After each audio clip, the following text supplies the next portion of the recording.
Hello guys, this is Eleftheria from Eleftheria Business PR. Welcome back to my channel. I hope you're well. And in today's video, I will show you a couple of tips on how to turn your YouTube video into a blog post.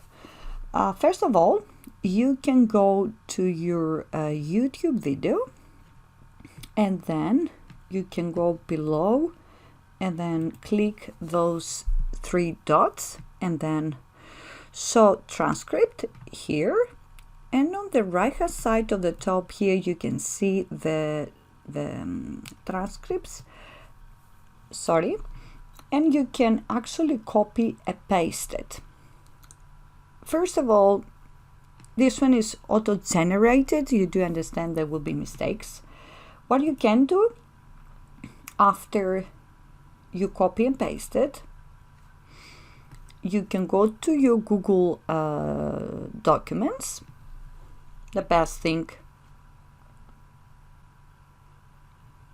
So here we are. You copy and paste the transcript here.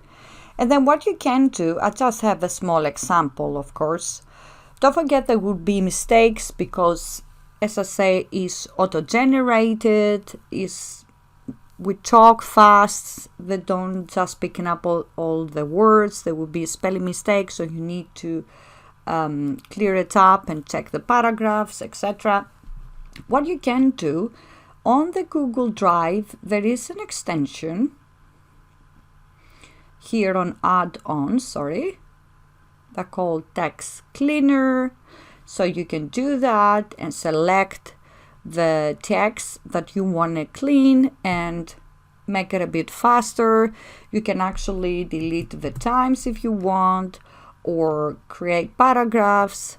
So you can do and delete and clean things that you don't want on a blog post, because some of them they wouldn't make sense, or some of them, as I said, the words are gonna be wrong, or as we speak fast on the videos, they wouldn't pick up. So it's a good idea to create blog posts. It's also to save some time on your content, plus you're learning how to do some tips in order to, for example, you can do a YouTube video into a blog post, but you can also have the other way around. But this one is just an example. If you want to generate the transcripts, and create the blog post, and of course add any examples that you didn't have on your video, or you can add more. So that's it. Don't forget, if you want to add the cleaner, just go to extensions and add on. It's very simple, and then you can have it on your Google Drive. That's it for me today. Thank you very much. Don't forget to like this video, subscribe to my channel for more, and connect with me on the social media. Have a great day.